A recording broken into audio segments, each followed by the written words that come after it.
For the past 3 Sundays, we've been hearing of some significant encounters with Jesus.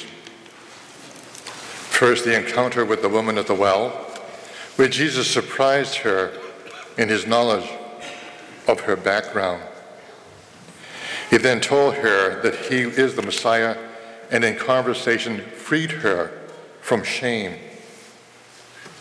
In her excitement, she told the people about him, and they in turn came to find out for themselves if the woman made any sense. And they too believed. The next story was the restoring of the blind man's sight. In this story, there was a twist. After Jesus frees him from his blindness on the Sabbath, Jesus revealed himself as the Son of Man to the man who was born in the dark. The man exclaimed, "I do believe, Lord," and he worshiped him, while the Pharisees remained in the dark because they misunderstand and refuse to accept the event as an act of a loving God.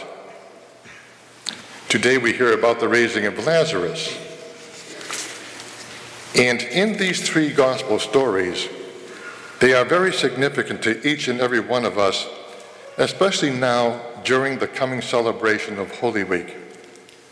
Lent is coming to an end, and some of us, like the woman at the well, may be in denial of our sinful habits, or like the man born blind, living in the dark until we encounter Jesus, and like Lazarus, are still in the tomb of our sinfulness, having difficulty breaking away from the barriers of guilt and shame.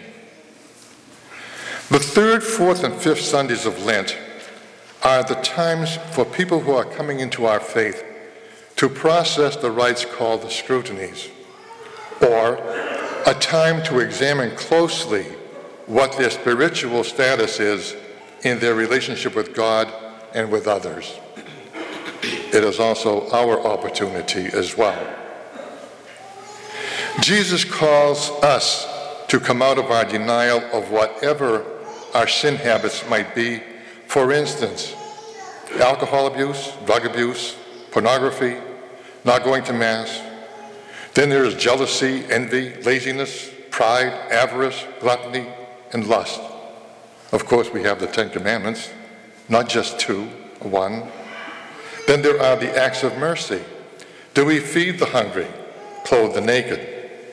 Do we welcome the alien? And Jesus, with all that, is calling us from the tomb of our sinfulness, and in doing so, like Lazarus, he allows our friends, our neighbors, and those around us to help unbind us from those things that keep us in the dark of denial and misunderstanding. But like Martha and Mary, we pray for the healing of those in need of spiritual resurrection, trusting that Jesus is present and that he cares and loves each of us. He wants us to be free. Let us continue to grow in his love, peace, and joy.